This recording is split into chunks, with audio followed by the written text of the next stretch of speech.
नमस्ते अस्तु महामाये श्रीपीठे सुरपूजिते शंखचक्र गदा हस्ते महालक्ष्मी नमस्तुते। नमस्कार सर्वांना, श्री स्वामी समर्थ। तुम्हा सर्वांचं आपल्या चॅनलमध्ये खूप खूप मनापासून स्वागत। बऱ्याच घरात आज म्हणजेच नवमीला कुळाचार झाला, तर काही घरात उद्या म्हणजे दशमीला कुळाचार होतो। नवरात्रीच्या कालावधीमध्ये देवीची घटस्थापना, अखंड दिवा, जे काही आपण देवीला माळ अर्पण करत असतो, कन्यापूजन करत असतो, हवन करत असतो, त्याच्याच बरोबर आपल्याला उद्या देवी आईचा कुळाचारातला सगळ्यात महत्त्वाचा भाग म्हणजेच आई भगवतीची आपल्याला तळी भरायची आहे।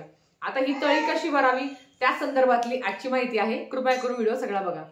सगळ्यात आधी तर तळी ही संध्याकाळी भरली जेव्हा दसऱ्याच्या दिवशी संध्याकाळी आपण सीमा उल्लंघन करून येतो तेव्हा आपल्याला आई भगवतीची तळी भरायची असते। खरं तर गावाकडे अजूनही ती पद्धत आहे की घरातला कर्ता व्यक्ती, घरातले लहान लहान मुलं आणि सगळे जातात तिकडे सीमा उल्लंघन होतं, त्याच्याबरोबर मग ते आपट्याची पानं आणता आणि मग ती देवाला अर्पण करता आणि मग ती बाकीच्यांना अर्पण करत असतात। या पद्धतीने शहरात असं आहे की डायरेक्ट दुकानातून किंवा फुलवाल्या काकांकडनं आपट्याची पानं आणायची आणि ती देवाला अर्पण करायची। म्हणजे आजपर्यंत शहरात तरी असं काही मला बघायला मिळालं नाही, पण गावाकडे ही पद्धत आहे। तर आता आपल्याला काय करायचं आहे, दसऱ्याच्या दिवशी संध्याकाळी आपल्याला आई भगवतीची तळी भरायची आहे। आता ही तळी कशी भरायची ते तुम्हाला सांगते। सर्वप्रथम तुम्हाला काय करायचं आहे, तर तळी भरण्यासाठी घरातला कर्ता व्यक्ती पाहिजे असतो आणि 5 मुलं 7 मुलं भेटले तर चालेल। आता आई भगवतीच्या सेवा जर आपण सगळ्या स्त्रिया करू शकतो अभिमानाने, तर देवीची तळी सुद्धा आपण स्त्रिया भरू शकतो।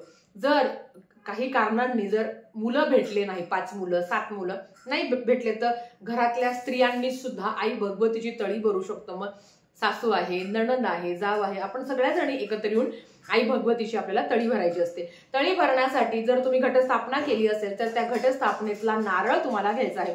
काही ठिकाणी असं आहे की जो घटाचा नारळ आहे तो फोडून खाण्याची पद्धत आहे आणि तळी भरण्यासाठी नवीन नारळ घेतला जातो।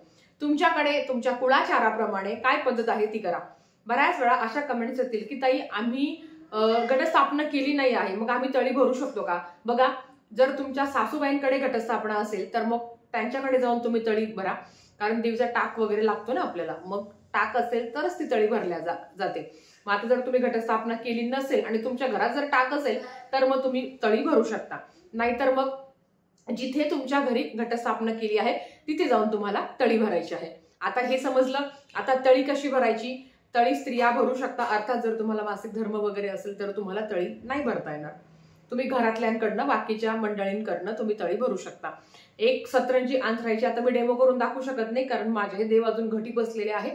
आमच्याकडे उद्या सगळा कुळाचार होतो म्हणून आता म्हणजे मला देव दाखवू शकत नाही, पण मागच्या वर्षीचा एक क्लिप आहे ती तुम्हाला दाखवते।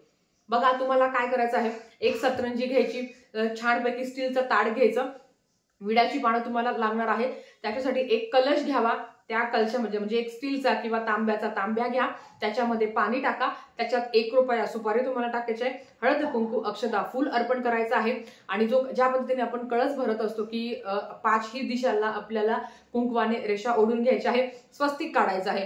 हे करून झाल्यावर त्या कळसावर तुम्हाला 5 विड्याची पानं ठेवायची आहे। हे झालं विड्याची पानं ठेवल्यावर आता जर तुमच्याकडे ही पद्धत असेल की घटाचंच नारळ तुम्ही इथे ठेवू शकता, तर त्या कळसावर तुम्हाला घटाचं नारळ ठेवायचं आहे। आणि जर तुमच्याकडे ही पद्धत नसेल तर मग नवीन नारळ घेतलं तरी चालेल। प्रत्येकाने आपापल्या कुळाचाराप्रमाणे आपापल्या पद्धतीने तुम्हाला आई भगवतीची तळी भरायची आहे, तळी भंडार करायचा आहे। आता हे करून झाल्यावर एका सतरंजीवर सगळेजण बसणार। सगळ्या पुरुषांनी डोक्यावर टोपी नाहीतर रुमाल घ्यावा, स्त्रिया बसणार असेल तर साडी घालणार असेल तर डोक्यावर पदर घ्यावा आणि जर पंजाबी ड्रेस घालणार असेल तर डोक्यावर ओढणी घ्यावी। या पद्धतीने हे करून झाल्यावर ज्या स्टीलचं ताट आपण ठेवलेलं आहे, जे घेतलेलं आहे, त्याच्यावर 2-2 विड्याची पानं ठेवायची आणि काही लोक ना आता समजा माझी कुळदेवी रेणुका माता आहे, तर मी रेणुका मातेचा पण टाक घेणार, खंडेराव महाराजांचं पण टाक घेणार आणि भैरोबाचं पण टाक घेणार। जेवढे तुमच्या घरात टाक आहे ते सगळे त्या ताटावर ठेवायचे आहे। सगळ्यांना हळद कुंकू अक्षदा अर्पण करायची, प्रत्येकाला फूल अर्पण करायचं। हे करून झाल्यावर घरातले जेवढे मंडळी आहे त्यांनी त्या ताटाला हात लावायचा। आता ज्या पद्धतीने आपण जेव्हा आपण खंडेराव महाराजांची तळी भरत असतो तेव्हा आपण म्हणत असतो, खंडेराव महाराज की जय, सदानंदाचा येळकोट येळकोट येळकोट जय मल्हार असं आपण म्हणतो आणि नंतर मग आपण तळी भंडार करतो. आता आपल्याला आपल्या कुळदेवीची तळी भरायची आहे. मग कुळदेवीची तळी भरताना आता समजा आमची रेणुका माता आहे तर मग मी काय म्हणत, बोल रेणुका माते की जय, बोल रेणुका माते की जय, बोल रेणुका माते की जय. आता जर तुम्ही 7 वेळा जय जयकार करणार असेल तर तुम्हाला काय करायचं आहे, सुरुवातीच्या 5 वेळा ते जे ताट आहे त्याचा जमिनीला स्पर्श न करता फक्त बोल रेणुका माते की जय म्हणजे फक्त वरतून आपल्या छातीपर्यंत यायचं असं आणि मग असं खाली जमिनीला स्पर्श होता कामा नये. हे लक्षात आलं, तुम्हाला लक्षात आलं असेल. मग समजा बोल रेणुका माते की जय, बोल रेणुका माते की जय, बोल रेणुका माते की जय. हे झालं. जो कर्ता व्यक्ती आहे ज्याने डोक्यावर टोपी घेतली होती त्याने ती टोपी काढायची आणि खाली ठेवायची आणि त्याच्यावर हे ताट ठेवायचं. समजलं? ताट ठेवून झाल्यावर परत ते ताट उचलायचं आणि बोल रेणुका माते की जय, बोल रेणुका माते की जय. जे 5 वेळा देवीचा जय घोष करणार असेल तर त्यांनी सुरुवातीला 3 वेळा जय जयकार करायचा, मग खाली ठेवायचं ते ताट आणि नंतर 2 वेळा जय जयकार करायचा. जे 7 वेळा जय जयकार करणार असेल त्यांनी काय करायचं, सुरुवातीच्या 5 वेळा बोल रेणुका माते की जय, बोल रेणुका माते की जय, बोल रेणुका माते की जय असं 5 वेळा म्हणायचं. मग ती टोपी खाली ठेवायची आणि नंतर जे ताट आहे ते त्याच्यावर त्या टोपीवर ठेवायचं आणि मग ते ताट हातात घेऊन परत एकदा बोल रेणुका माते की जय, बोल रेणुका माते की जय असं तुम्हाला करायचंय. म्हणजे सुरुवातीच्या 5 वेळा करणार असेल तर सुरुवातीला 3 वेळा करायचं, नंतर 2 वेळा करायचं आणि जर 7 वेळा जय जयकार करणार असेल तर सुरुवातीला 5 वेळा करायचा, नंतर 2 वेळा करायचा. समजलं असेल? तो जय जयकार करून झाल्यावर जे घटाचं नारळ आहे, आता आमच्याकडे अशी पद्धत आहे, जे घटाचं नारळ आहे तेच आपण फोडतो आणि मग ते प्रसाद म्हणून खातो. तुमच्याकडे जर अशी पद्धत असेल तर तुम्ही ती करावी, नाहीतर तुम्ही नवीन नारळ घेऊ शकता. मग 7 वेळा किंवा 5 वेळा आई भगवतीचा जय जयकार करून झाल्यावर जे ते नारळ आहे ते फोडायचं असतं. तुम्ही घरात फोडा, घराच्या बाहेर जागा असेल तर तिथे ते नारळ फोडायचं. नारळ फोडून झाल्यावर काय करायचं, आता मी माहूरला तर आता लगेच जाऊ शकत नाही, मग अशा वेळेस काय करणार, जे काही फोडलेलं नारळ आहे त्याचे 5 तुकडे करायचे, बारीक बारीक 5 तुकडे करायचे आणि त्याला हळद लावायची. ते जे आपले खोबरं आहे, जे 5 तुकडे केलेले खोबरं आहे त्याला हळद लावायची. हळद लावून झाली की आता जिथे माहूर आहे, आता माझ्या घरातून ज्या दिशेने माहूर आहे तिकडे मी असं फेकणार. मग तुम्ही ते गॅलरीतून फेकू शकता, तुम्ही गच्चीवर जाऊन फेकू शकता, तुम्ही घराच्या बाहेर जाऊन पण तुम्ही ते तिकडे फेकू शकता की आई भगवतीला तुम्ही तो नैवेद्य अर्पण केला आहे. आणि जेव्हा ते फेकता तेव्हा पण म्हणायचं बोल रेणुका माते की जय, की जेणेकरून तुमचं जे काही तुम्ही जे काही नारळ फोडलं आहे ते तुम्ही आई भगवतीला अर्पण केलं आहे.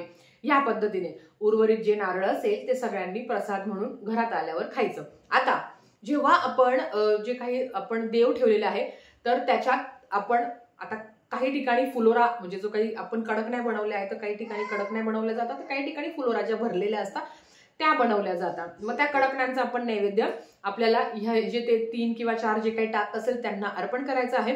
आणि सगळ्यात आधी जेव्हा आपण देवीला ताटात घेतो, आपण जे विडाच्या पानावर देवांना ठेवतो तर त्यांना ते धन असतं ना, आपण जे घटस्थापना केली आहे, छान छान धन आलेलं आहे, तर ते जे धन आहे ते सुद्धा त्यांना थोडं थोडं अर्पण करायचं. हे करून झालं, तळी भरून झाली की देव लगेच तुम्ही किंवा थोड्या वेळाने देव आपल्या जागेवर तुम्ही ठेवू शकता. जे काही पाणी आहे ते तुम्ही तुळशीला सोडून कुठल्याही झाडाला अर्पण करू शकता. आता रात्रीचं काही पाणी झाडांना टाकायला जाऊ नका, सकाळी टाका. 1 रुपया सुपारी आहे ती तुम्ही तशीच ठेवू शकता, नंतर तुम्हाला कामाला येईल. समजलं असेल? आता जे काही धन आलं आहे, सगळ्यात आधी असं असतं की खूप छान कमेंट्स आल्या की ताई आमच्याकडे ना खूप छान छान धन आलंय, खूप चांगलं धन आलं आहे. आणि काही वेळा अशा पण कमेंट्स आल्या की ताई बघ ना आमचं धनच नाही आलं, किंवा धन आलंय पण खूप खूप पिवळं आलंय. सगळ्यात आधी तर मला एक सांगायचं आहे, एखाद्याच्या घरात धन नाही आलं म्हणजे वर्षभर धन नाही येणार असं होत नाही. आधीच्या काळी काय होतं की आपल्याच जमिनीतली माती आणून त्याच्यावर आपल्याच घरातलं धन पेरले जायचं, की जेणेकरून समजायचं की वर्षभर आपल्यात जी काही माती आहे ती किती सकस आहे आणि आपण जे धान्य पेरलेलं आहे त्याचा पण आपल्याला भविष्यात फायदा होणार आहे की नाही, त्याच्यासाठी आपल्याच घराचे धन वापरायची पद्धत होती. आता आजकाल आपल्या शेतातली माती नाही, आपण ती विकतची माती आणतो आणि धन नाही आलं तर लगेच आपल्या घरात धन येणार नाही असं समजायचं नाही तुम्ही. आणि खरं सांगू का, देव धन देण्यासाठीच बसलेला आहे, पण आपणच ते घेत नाही. कारण धन का नसेल आले, एक तर भरपूर पाणी टाकलं असेल, नाहीतर बऱ्याच वेळा काय झालंय, आपण जो काही घट घेतला आहे ना तर तो खूप लवकर पाझरून गेला, 2-3 दिवशी तो पाझरून गेला. मग अशा वेळेस पण जी काही माती आहे ती खूप ओली झाली आहे, हे एकंदरीत वातावरण बघता हवा नाही आहे, 3-4 दिवस ऊन सुद्धा नाही पडलं आहे, मग अशा वेळेस धन कमी येणं किंवा बुरशी लागणं ह्या गोष्टी घडतात. याचा आणि आपल्या सेवेचा किंवा आपल्याकडनं काही चुकी झाली आहे का असं काहीही मनात आणायचं नाही.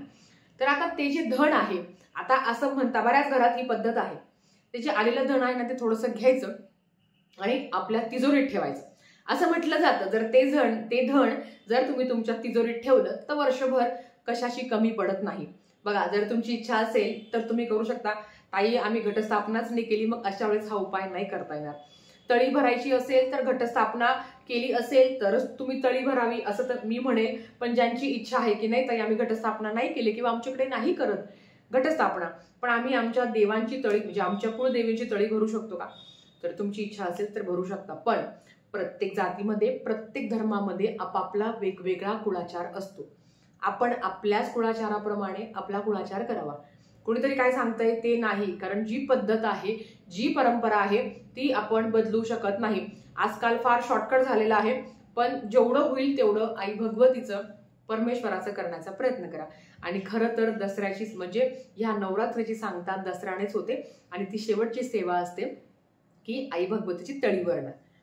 ठीक आहे, आजच्यासाठी फक्त इतकंच झालेली सेवा माता रेणुकेच्या चरणी आई भगवतीच्या चरणी मी रुजू करते आणि आजचा व्हिडिओ इथेच थांबवते. आवडला असेल तर लाईक शेअर सबस्क्राईब करा. भेटूया परत अशाच एका नवीन व्हिडिओ सोबत. तोपर्यंत श्री स्वामी समर्थ.